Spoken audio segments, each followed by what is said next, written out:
nandito tayo sa Canyacan River. Ayan o, nagluluto sila guys. Napakalinaw ng tubig. Ayan. Ang dami naliligo guys o. Ayan.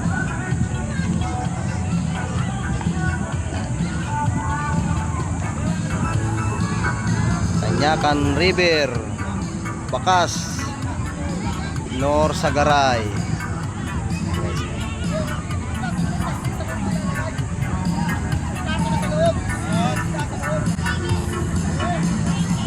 Lamig ng tubig guys.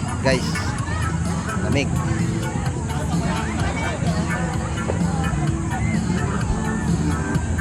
Guys, oh, medyo malalim na doon guys.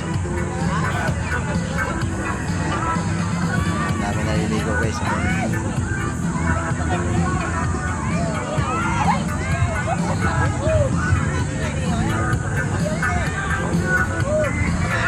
Ayan ang ilog.